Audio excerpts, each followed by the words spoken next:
আসসালামু আলাইকুম রহমতুল্লাহি ওয়া সম্মানীয় দর্শক মণ্ডলী, বর্তমান জানুয়ারি মাস চলতেছে 2026। আজকে 2 তারিখ। এই 2 দিনের মধ্যেই আমাদের মুসলমান নওজওয়ানদের যে অবস্থা আমি দেখতে পারতেছি, কি বলবো। পুরা রাত গান বাজনা বাদ্য বাজায় কি হুলস্থুল চলাই দিয়েছে। মনে হয় না যে এটা মুসলমানের কাজ, মুসলমানের সমাজ। আমি যে জায়গায় বসবাস করি, এই জায়গার মধ্যে ম্যাক্সিমাম মানুষ মুসলমান।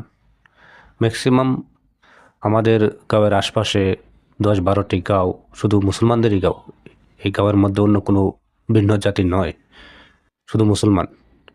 তো আমাদের এই জায়গার মধ্যে যদি এই অবস্থা, তাহলে অন্য জায়গার মধ্যে না জানি কী অবস্থা হইতেছে। তো এই যে একটি হুলস্থুল হইতেছে, হ্যাঁ, গান বাজনা, হ্যাঁ, যে একটা খুরাফাত আমাদের মধ্যে দেখা যাইতেছে। ভাই, আমি মুরব্বীদেরকে বলবো যে এই ছেলেগুলা যে এরকম ধরনের অবস্থা করতেছে, এদের কি বাবা, চাচা, জ্যাঠা, তারা কি এই বিষয় নিয়ে কেউ চিন্তা করে না? আল্লাহ রাসূল সাল্লাল্লাহু আলাইহি ওয়াসাল্লাম হাদিসের মধ্যে বলছে, একজন মানুষ যখন মরে যায়, দুনিয়ার বুকে তার 3টি আমল তার থেকে যায়। সেই 3টি আমল মরে যাওয়ার পরেও এই 3টি আমলের সওয়াব সে পাইতে থাকে। তার মধ্যে থেকে সর্বপ্রথম হয়েছে নেক সন্তান। এখন যে সন্তানগুলো, যেই ছেলেগুলো এরকম ধরনের খোরাফাতের মধ্যে মশগুল হয়ে রয়েছে, আপনি একটিবারের জন্য চিন্তা করে দেখেন, এই ছেলে কি আপনার মরার পর নাজাতের জরিয়া হবে নাকি? এই ছেলে কি আপনার সৎকায় জারিয়া হবে নাকি? আপনি কি জীবনের মধ্যে, আপনার জিন্দগির মধ্যে কি কামাইলেন, কি ব্যয় করলেন? পুরা জিন্দগি তো আপনার শেষ করে দিলেন। পুরা জিন্দগি তো ব্যয় করে দিলেন পরিয়ালের জন্য, সন্তানাদির জন্য। কিন্তু আজকে এই সন্তান এরকম ধরনের খোরাফাতের মধ্যে মশগুল হয়ে রয়েছে। আপনি একটিবারের জন্য চিন্তা করেন না যে আপনি কি তৈয়ার করলেন? এই সন্তান কি আপনার নাজাতের জরিয়া হবে নাকি?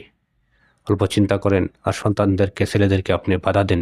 এরকম ধরনের খোরাফাত থেকে আপনি বাঁচান। নয়তো এই সন্তান কাল কিয়ামতের দিন আপনার বুকের উপরে পা রেখে জাহান্নামের মধ্যে যাবে। জাহান্নামের ফয়সালা যখন হয়ে যাবে, তখন বলবে, আমি জাহান্নামে যাব না, প্রথমে আমার বাবাকে আমার সম্মুখে নিয়ে আও। জাহান্নামের দরওয়াজার মধ্যে বাবাকে রাখো। বাবার বুকের মধ্যে পা রাখে এই সন্তান জাহান্নামের মধ্যে যাবে। তো আমি বলতে চাই, আপনার জিন্দগি, যে জিন্দগি আপনি শেষ করলেন, যে জিন্দগি আপনি ব্যয় করলেন সন্তানের জন্য, সন্তানকে বড় করার জন্য, সন্তানকে মানুষ করার জন্য, সেই সন্তান যদি আপনার জাহান্নামে যাওয়ার কারণ হয়ে দাঁড়ায়, তাহলে আপনার জিন্দগির কি মূল্যই না থাকলো। তবে একটু চিন্তা করবেন আর সন্তানদেরকে এরকম ধরনের খুরাফাত থেকে বাঁচিয়ে রাখার চেষ্টা করবেন। আর আমার যুবক ভাই বন্ধুদেরকে আমি বলবো যে, ভাই, আপনার বাবা আপনাকে কত কষ্ট করে মানুষের ঘরে কাজ করে, কত কষ্ট করে নিজে নতুন জামা না পিনতে আপনার জন্য নতুন জামার ব্যবস্থা করছে, নিজেকে ইচ্ছার খাবার না খায়ে আপনার জন্য খাবার ব্যবস্থা করছে।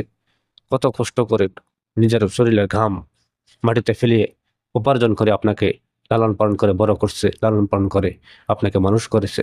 আর আপনি যদি আপনার বাবার জাহান্নামের কারণ হয়ে দাঁড়ান, তাহলে আপনার বাবার এই কষ্ট কি কারণে করলো? তবে যাই হোক, আমাদের সমাজে যেগুলা খোরাফাত, যেগুলা বদ্দিনী আমরা দেখতে পাচ্ছি, এগুলার থেকে যেন আল্লাহ তাআলা আমাদের সবাইকে বেঁচিয়ে রাখে। ভিডিওটি বেশি বেশি শেয়ার করে দেবেন। ভালো থাকবেন। আসসালামু আলাইকুম ওয়া রাহমাতুল্লাহি ওয়া বারাকাতুহু।